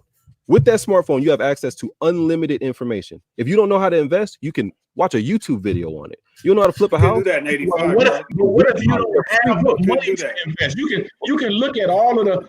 It's hard to explain. It's really hard to explain because you think and feel a certain way, and I'm not saying it's wrong, but you guys, I mean, like I said, man, I could lay down my background and I could easily say if I did this, and everybody should be able to do it. That's not reality. I actually think you and Jasir are both right. See, that's the thing, and maybe I think everything that Jasir said is right on point, and what you're saying is right on point. But I guess the whole thing everyone's missing from what I'm saying is our experience are different. I would never tell you, Rel, because of how you grew up, this, that, and the other. That's why I'm saying it's subjective. It's always going to be. All I said was the possibility. I'm not saying that you said that. I'm just clarifying. Yeah. I agree with Jasir. I agree with you, Rel. I mean, there's four of us, and all of our backgrounds are different. I don't think that how Jasir or you, Rel, how you guys grow up, I don't condemn you and think it's bad. I mean, I think it gives you guys valuable experience. Just like I don't think you should condemn me or Tim's experiences in life either. I'm not condemning anybody. Only thing I disagree with Jasir on is that if you were implying that black people didn't have businesses back in the 80s, but I think you've cleared up and said that you're not saying that. You're just saying that there were some black people who didn't, right? Or a majority who did not, right? Is that what you're saying? Yeah, I mean, I knew some people who had businesses back then. It's not like there was no black businesses, but the majority of people in general got jobs. That's the majority. Post office, stuff like that, they had jobs. Yeah, and majority of people have jobs, right? So majority of people work for somebody else, right? So exactly. Yeah, so if you were saying if initially I thought you were saying that black people just could not create businesses, so that's what we disagreed on. But since you've clarified that that's not what you're saying, okay, I agree with you. To be clear, what I was saying is that the jobs were in the community. That's what I said. You said what? I said the jobs were in the immediate community at that time. Yeah. But the jobs began to leave. They left and went out of state. They went other places. Like literally, those jobs were there because when we got there in the 70s, that was pretty much predominantly still a white place. The high school that I went to that was predominantly black and Hispanic. Well, my mother went to that same high school in '68. That high school was predominantly white. It became black and Hispanic over the course of 30 years. So when they got here, those neighborhoods obviously was white at some point too, right? So we took over those neighborhoods as we migrated from the South. Now, everybody that came here, you were coming to a new place. So when you come to a new place, unless, again, everybody's not an entrepreneurial mindset. I'm an anomaly in my family. I'm the only person who has a business in my family. Everybody else has a job mentality. So now for the business that you have, did you have to get a loan for your business? Nah, I just did it on my own. I Okay. don't believe in loans. I don't like to pay nobody back if I can avoid it. Okay. Okay. Yeah. I mean, I don't know. I'm not really disagreeing with you guys on anything. I don't know. Over here going crazy, Ronald saying, Ronald's got love for you, man. how you can set up a business. Like, I think what it highlights is how different experiences just shape our thinking. And right. like I said, I'm not mad. Like I said, Jasir and I, we've had this conversation. I think we was in the shop for about an hour that day, right? So, I mean, we had a similar conversation. I totally relate to what he's saying about, because obviously I'm the oldest one on here. Tim, you're a baby. So Jasir's right about stuff in the 80s. When I lived in LA and stuff like that, about jobs, when my folks left South Carolina, Jasir, my dad joined the military to get them out of the South. Mm-hmm. There you go. We bounced all around. I was born overseas. So, I bounced all around. So I wasn't deal with a lot of things that maybe you and Rel did, just like Tim, living overseas, the communities and stuff are always, it's mixed a lot. But my mom and dad, because they were getting their foot in the door, they didn't teach my brother and I about investing and credit and things like that. Those are a lot of the things that I learned on my own. One thing that always was instilled in me is you were going to college. That was, to me, it was never even an option. You were going to college and you were going to be in the military. So my whole thing, my plan was not to be a cop, Jasir. I was actually going to be an officer in the military. And when 9/11 happened, it changed my whole life. I was actually going to the bootstrap program. I don't know if you've ever heard of it. The military sends you to be commissioned. And then I actually wanted to be an FBI profiler. I didn't want to do the street cop thing and all that. My whole thing was being an FBI profiler. And then 9/11 just changed my whole life. So, let me ask you guys this question real quick. Go ahead. Tim, yeah. And I don't know about Terrell, but I'm gonna ask you two this question. I'm gonna leave Terrell out for a second. Just don't feel like an outcast, Terrell. Just a quick question. Did you guys have your fathers around? Yeah. Yeah. And I think that's a big reason why my views are the way they are. What about you, Terrell? I'm gonna bring you in on this now. My father was in the penitentiary since I was 12 years old. Boom, baby. There we go. Now I will say this though. I had a stepfather and he died when I was relatively young, but he gave me a lot of what I have and who I am, as a person, but he died when I was relatively young. And me and Sid talked about this. And I mean, when I say 12, I'm talking about for the last 34 years. You feel me? So like I can count where he got astronauts, and like on my father's side of the family, it's more people that have been to the penitentiary than been to college. That part right there. And that's usually because they've grown up in single parent households. Mm-hmm. And daddy was not there. So you guys are an anomaly. And I don't want to make it sound you just like this dinosaur bone that somebody just dug out the ground somewhere. But at the end of the day, the numbers, since we're talking about numbers, it's over 70% of us grow up in single parent households. Yeah, 75%. That's usually, and that's usually in an impoverished neighborhood that's full of crime. Right. Now whose fault do you think that is? Is that the government's fault, or is that the individual community? Is that the community? We never have time to place blame, man. We just living.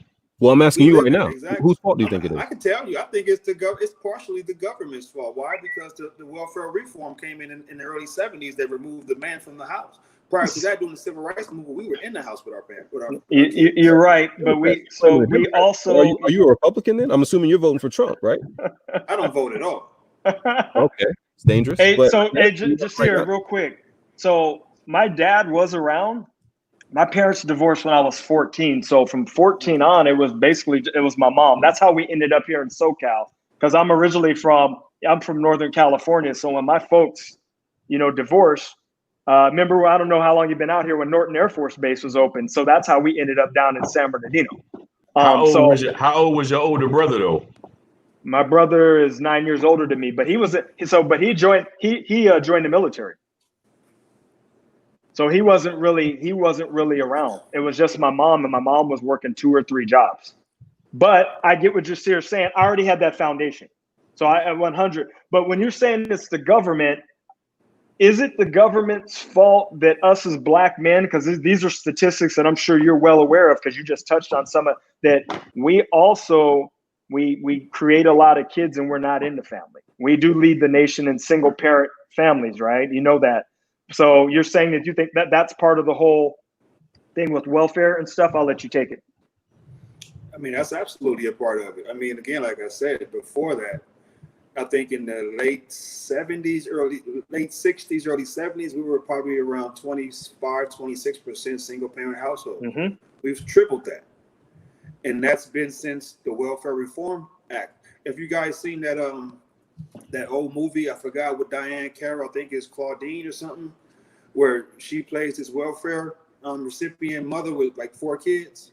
It's from the 70s. It's like one of those 70s flicks. Okay. But that movie tells the story of them introducing the welfare reform, and you couldn't have a man in your house if you accepted welfare. And the women took it.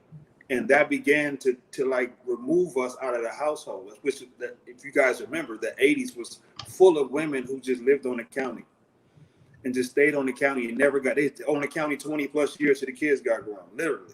So and you think there's no personal responsibility on the individual mothers who are doing this? You think it's all solely the government? Like, what percentage do you say is the government's fault, and what percentage do you say is personal responsibility? Again, don't get me wrong. I am not playing the victim here. At some point, we have to take personal responsibility for the choices that we make, right? But when you're in a stressful situation, and this is the reason why I say it's the government, because they create this stressful environment. You remove the jobs out of the neighborhoods. You bring in this savior called welfare. And you know people are going, when you're drowning, you're going to grab the first thing you can grasp, hold to. And that's what they did. Now, when they did that, they stepped back and just watched the rest of it take place. And then before you knew it, it became the norm. So then you have crack that came in, and then you have the gangs that circled that. Then you just keep creating and compounding this stressful environment, knowing that stress is not a good idea for people to make a valid decision. So do you believe that the government brought the gangs into the neighborhoods too? Of course they did. I mean, they didn't like plant the gangs there, but because gangs already existed. There were gangs in the 70s that were not violent. There was no Crips and Bloods. They turned into, it was the gangs called the Gentlemen. It was a couple other groups I can't remember, but they definitely turned into the gangs that we know now. Well, and then some of those gangs didn't start off as gangs. They start off as people helping the community. Exactly. And providing free lunches and free breakfast for kids so they can go to school. That's how, I mean, Raymond Washington and Tukey, that's how it started in LA. And you know this, Jasir. It basically started, and they were basically saying, hey, we're going to kind of protect our neighborhood against the whites and Hispanics. And I mean, that's why I think for me, and Ra, I've told you, I know it sounds crazy being a cop guy. I really kind of understand gang culture, and I see how it happens, because the 4 of us, if we all grew up in the same, if me, you, Tim, Jasir, if we grew up all on the same street, and we're hanging out, we'll probably start looking out for our neighborhood. And we're not, and that's just kind of how things start like that. So, well, what happens, man, is to Tim's question, when you say, is it the government or is the government at fault? And you guys are pretty intelligent. I don't know if you ever read the Willie Lynch letters. Yeah, but it was almost the same thing, just practiced in a different form. What we have and what we are a product of is learned behavior. And if we are not in a household and taught how to be, to be a father, how can we be a father if we don't have that example to live by? So if the male is removed from the home, and not all of it was when they started locking them up, it was not always violence and drugs. Sometimes it was a bad rap. Sometimes it was but if you don't have those examples in front of you, or because I'm gonna tell you right now, in my family, the way I grew up, it was almost praised how many girlfriends you had or how many women that you brought around. You understand what I'm saying? So if that's as a kid, if that's what's being, I mean, because you can take it back to slavery, and they took the slaves and they bred them to create more slaves. They didn't care nothing about the father or the mother or whoever, just make more slaves, make more young, strong slaves. You know, so if that's what, you know, your community has evolved to, when our fathers got, like, I'm gonna tell you honestly, my birth father, my biological father, I can't tell you one day that I remember living in the house with him in my entire life.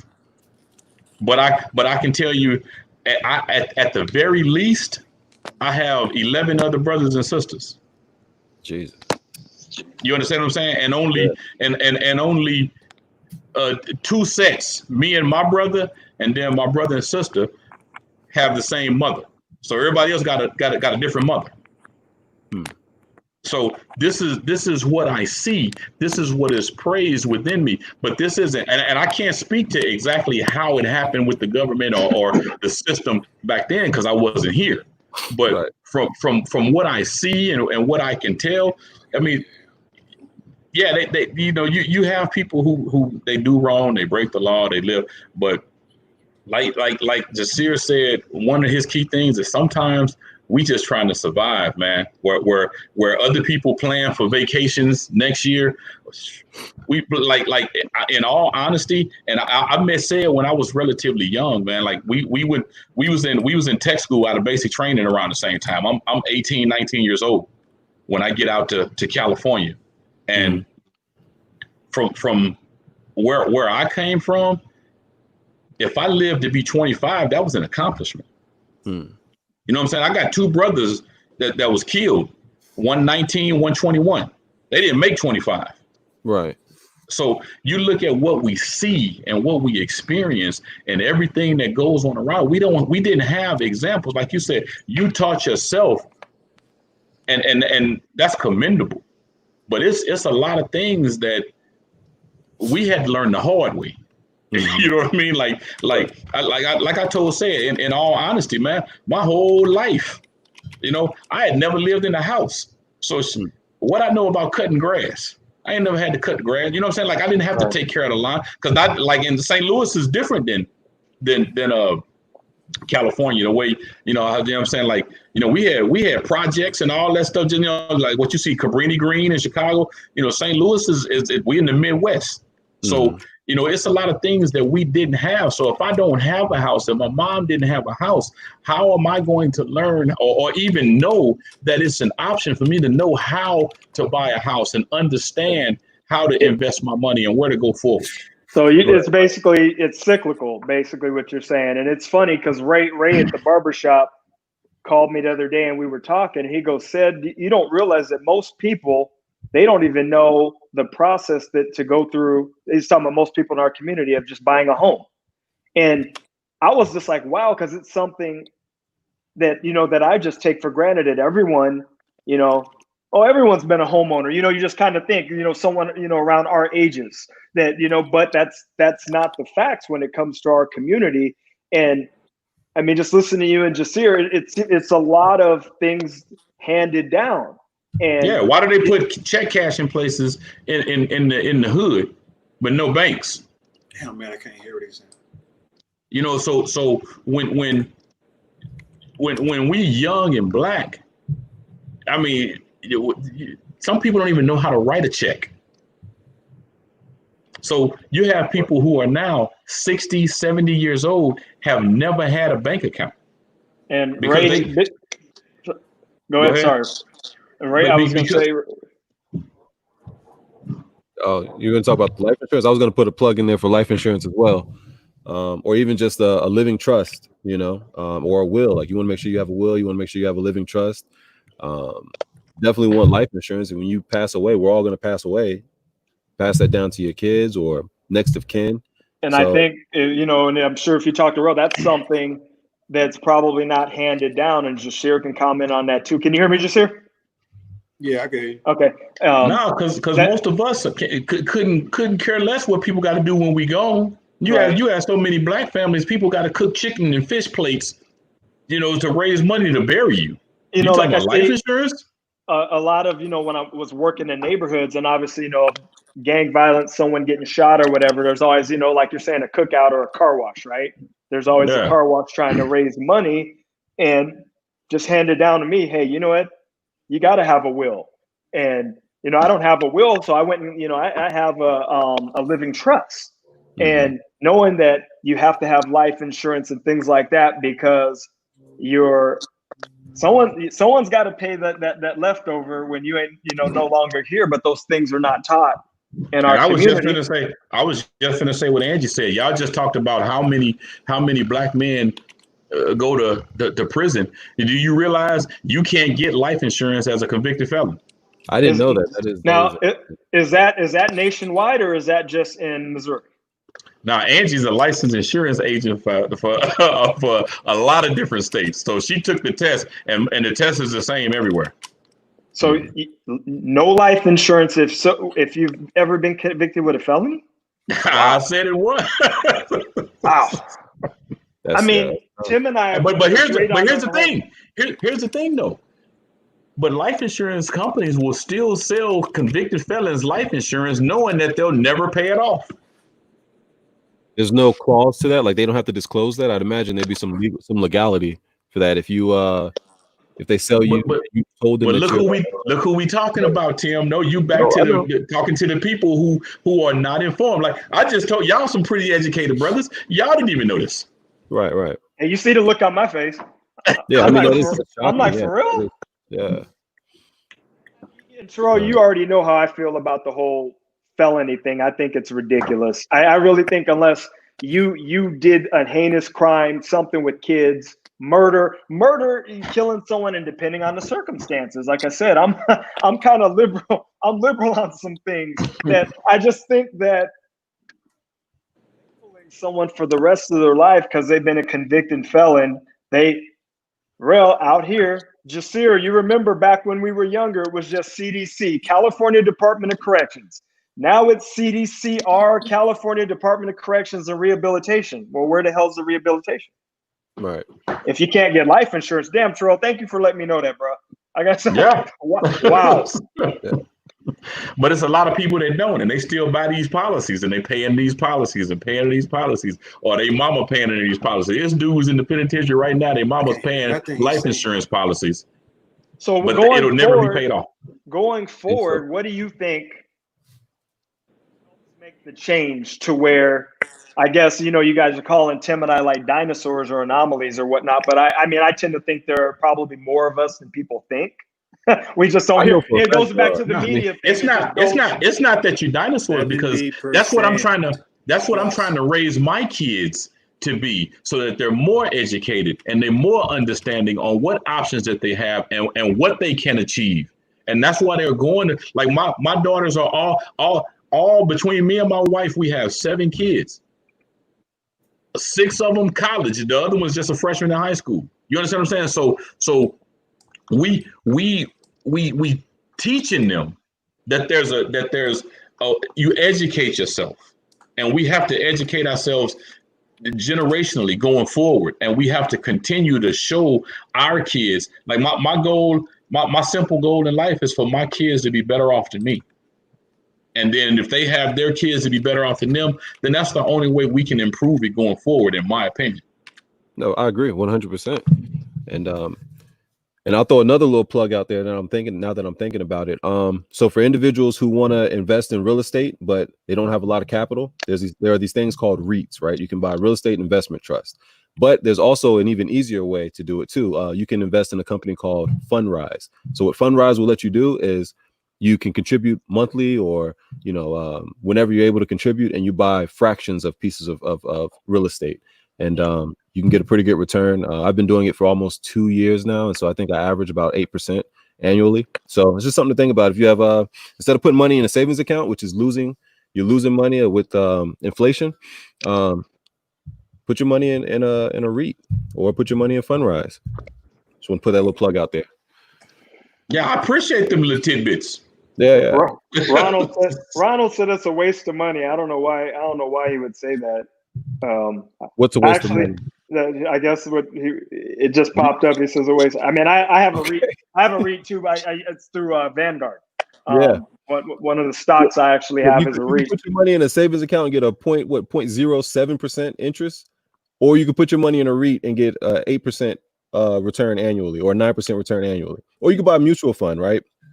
That follows the Dow Jones, and on average, you can get 9-10%. Whatever. And the money to make money, then.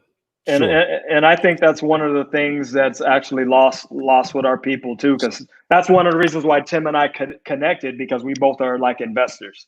Like stocks, bonds, a couple of Roth IRAs, things like that. That, man, when I talk to my mom, she doesn't know about that, and it goes back to what you're saying, Rel, educating my kids. My daughter's 22, and I'm telling her, hey, you know what? You need to open up a Roth. You need to open up an IRA, those things, and putting that information in her head right now. Compound interest, ninth wonder of the world. Yeah. Compound. Like Tim said, having your money in a regular savings account is a waste of money. Like I have my emergency fund in a bank, and now because of all the COVID stuff, I mean, at one point in time, it was actually at 1.5, which is pretty high, because I had it in USAA and I was getting 0.00094 interest. So, I have my emergency fund somewhere else, but everything else is tied up in investments. So I think personally, other than, because I know that it's kind of shifted, we know that there's issues with law enforcement and things. And it sounds like a lot of stuff sounds like just culture. And that's not me making up, stuff for bad behavior for law enforcement, but just some of the things that's listening to both you and Jasir, that you basically have been repeating things that you were taught from your family. And, my family was like, hey, ain't nobody going to jail. If I went to jail, it was going to be problematic. My brother would have taken leave and came home and jacked me up. That wasn't, was never a rite of passage, in our family to, do some time. Yeah. So, and I want to say that I definitely appreciate both you guys, Terrell and Jasir, just from giving me a different perspective. Because like I said, I don't frequent, like the hood or anything like that. So that's probably why I don't experience the same things that you guys experience, right? Like I don't go to those areas.